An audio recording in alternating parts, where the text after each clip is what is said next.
It's already way better than season 1. Okay, hi, I'm Will Forge, and I just came out with a video a couple of days ago that took me like 6 months to make about season 1 and what I felt like were all of the failings in season 1. I didn't like list out every individual problem. I explained that the problem was that all of the individual problems that we all saw in that series, the first season, were just good ideas done very, very poorly in such a way that they shifted the genre away from what Halo's core identity is.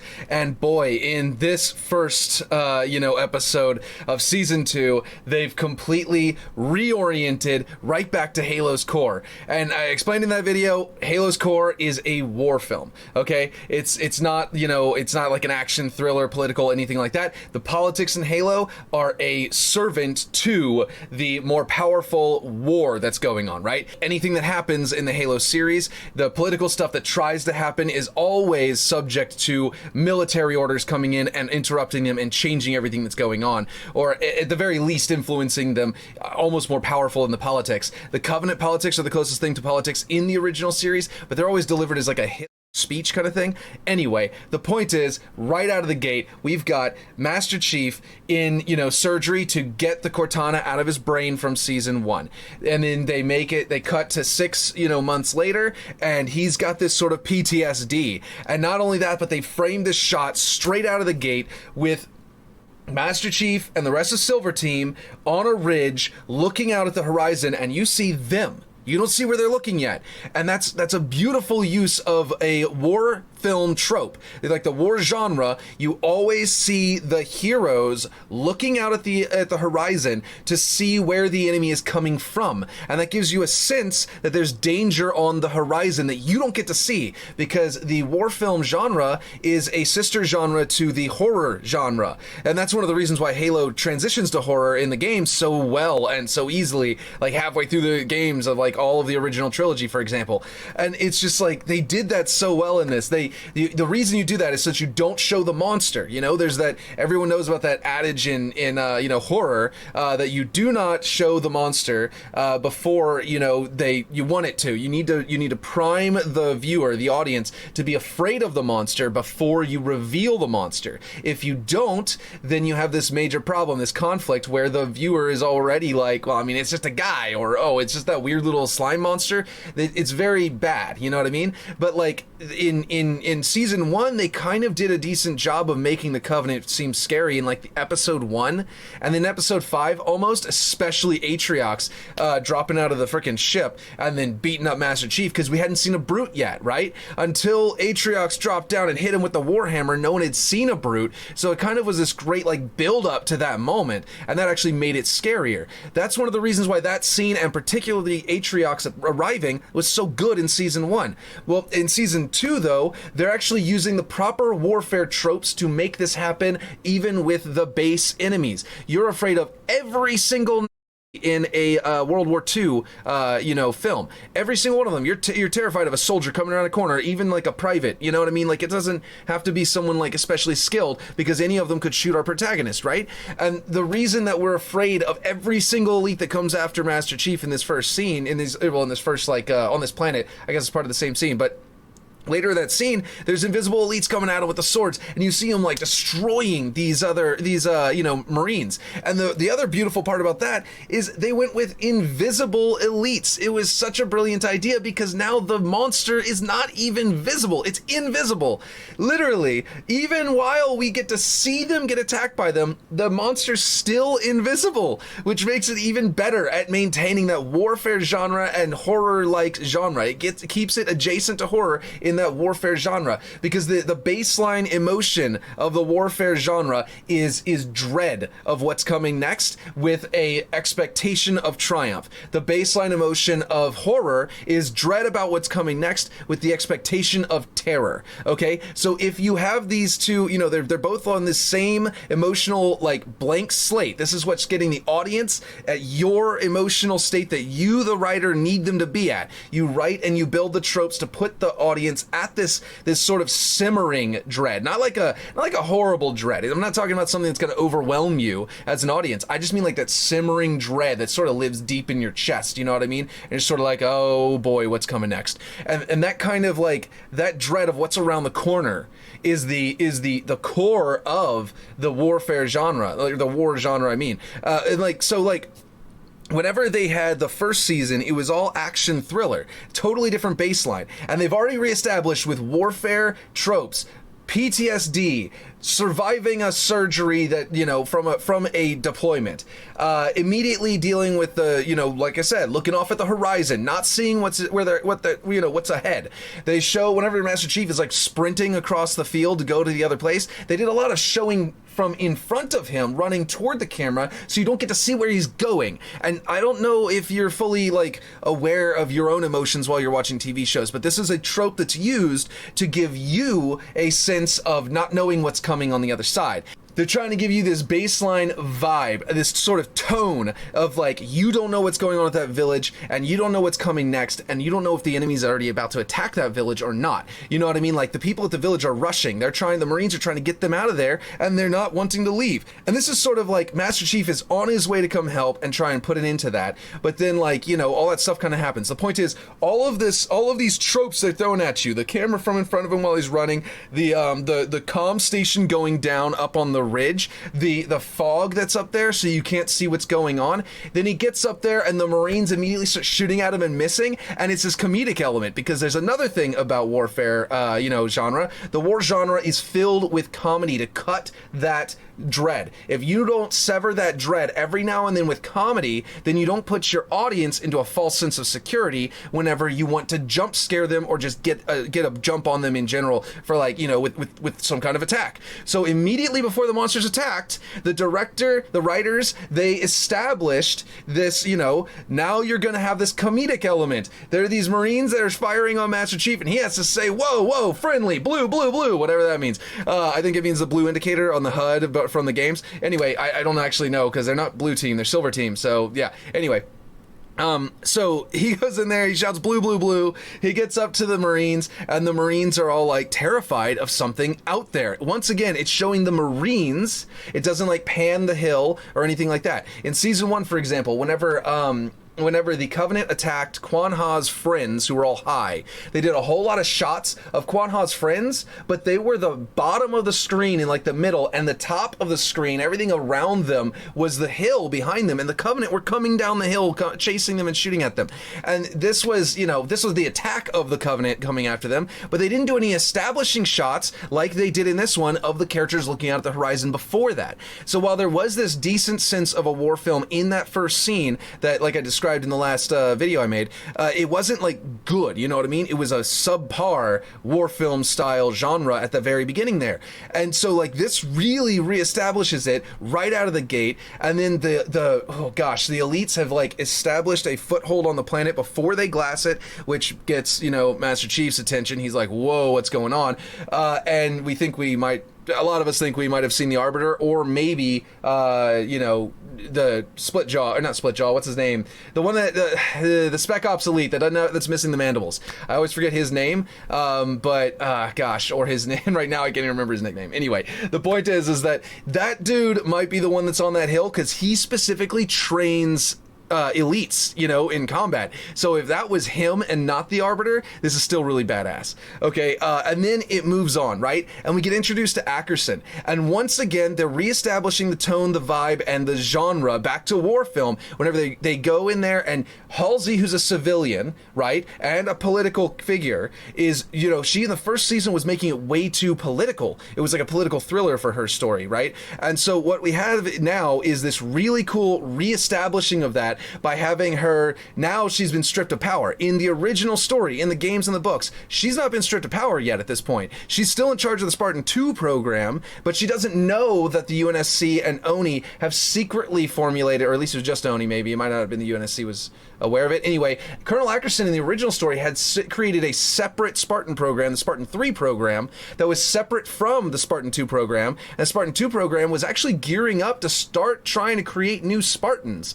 They weren't there yet, but they were gearing up because the Human Covenant War was actually, you know, ramping up. It was getting worse. There were we saw in the show, the entire planet's getting glassed. Colonel Ackerson is coming in though, and the way they did it, like I was saying about the Spartan 3, Spartan 2 program, Colonel Ackerson coming in and replacing Halsey in this version of the story is actually really cool, because what they've done here is that they were like, there is a problem in the first season where it's way too political, it's a political thriller, and that's not good, that's not right. We need this to be a war film, right? So what they did was they said, okay, grab a soldier, Colonel Ackerson. We already know he exists, we already know he starts the Spartan 3 program. What if instead he takes over the Spartan program as a whole, and he's actually their boss now, right? So Halsey's over here, you know, just completely removed from the figure because she's too much of a political character. In the original story, she was a mysterious character. Everything about what she did was like, she was this enigmatic, really super intelligent, you know, woman who could do things that other people were just like completely, like, she knew things and could do things that surprised everyone else. And she created Cortana, so you had this sort of like ghost of a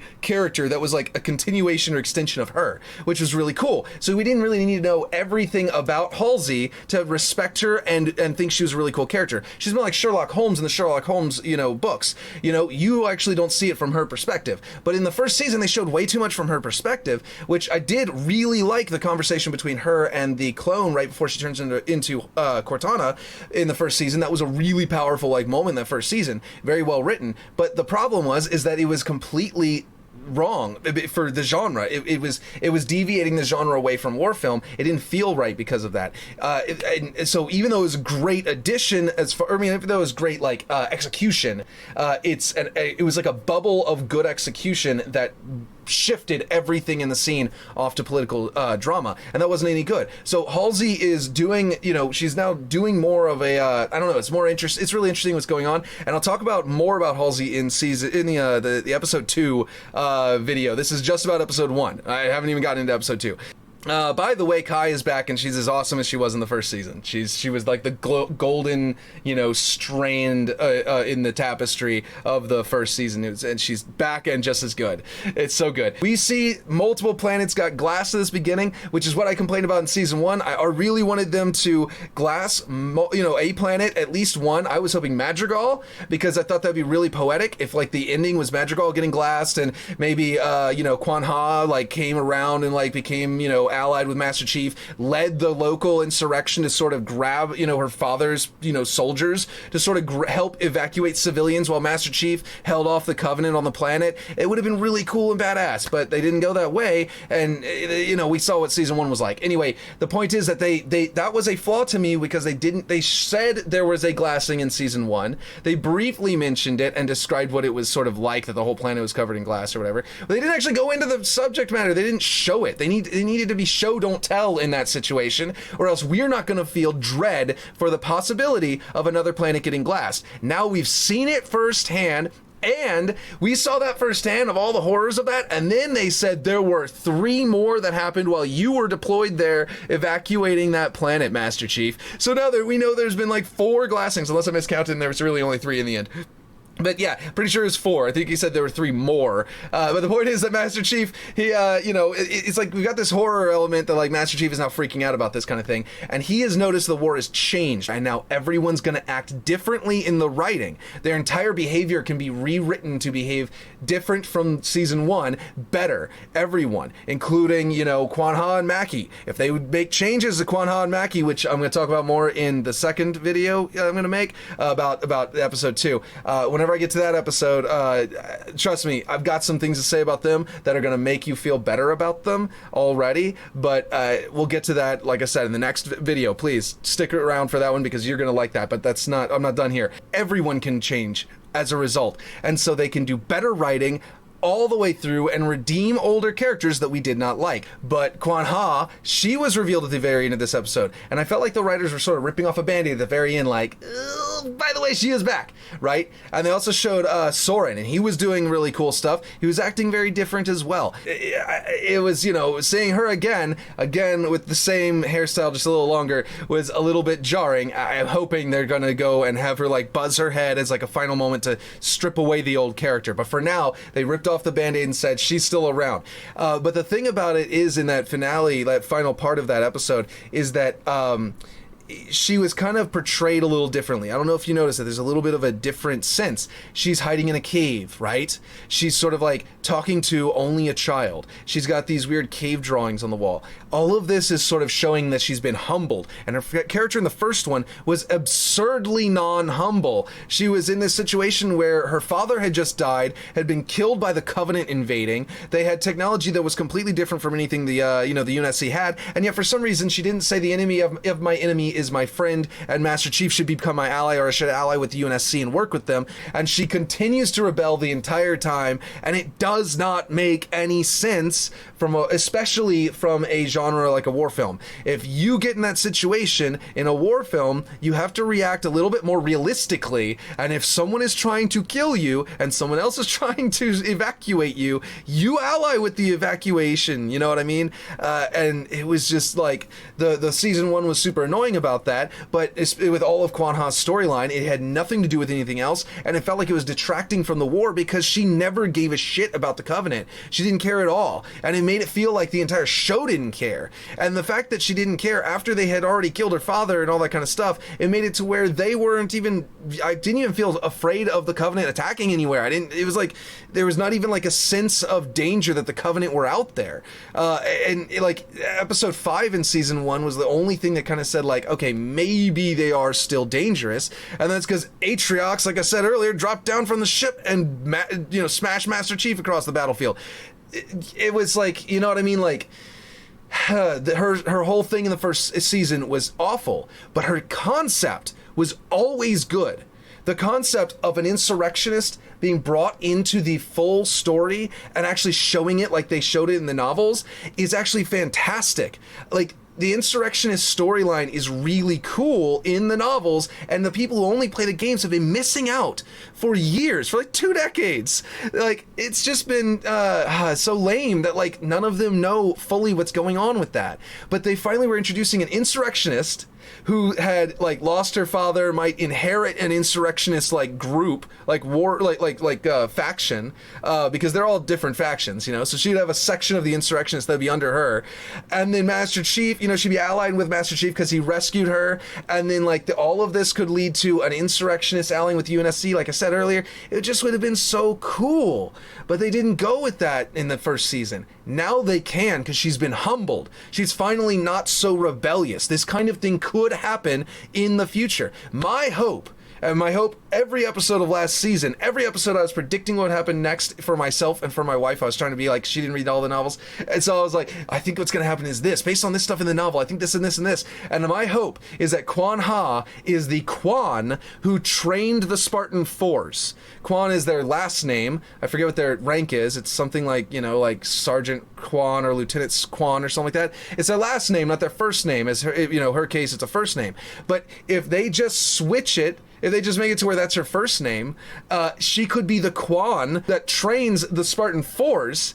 And if she has now had all this experience with Soren and Master Chief to where she knows how Spartans fight, then that would be amazing. It would work so well in the future. So I was hoping that was going to happen all season 1, that was the direction they're going. And now that they've humbled her, they can have her eventually ally with Master Chief. Like, there's this point in the first strike where Halsey flees and she goes and hides with an insurrectionist faction that are hiding in an asteroid field, like an asteroid belt. And if that's going to end up being Soren's asteroid belt, and Kwan Ha is the one who gets her over there, and maybe Soren, you know, living with Soren might be what Halsey wants to do because he's an ex-Spartan. By then, maybe he's forgiven her and he wants to protect her by then. Who knows? We have no idea where it's going right now. And the point is that, like, if that's the case, then now she's made an alliance with the UNSC and she would be with Soren, and all of this would come together very nicely, and then that could lead into her coming in and doing something later on in the story, and it would just be really, really cool. Or that could be the end of her story.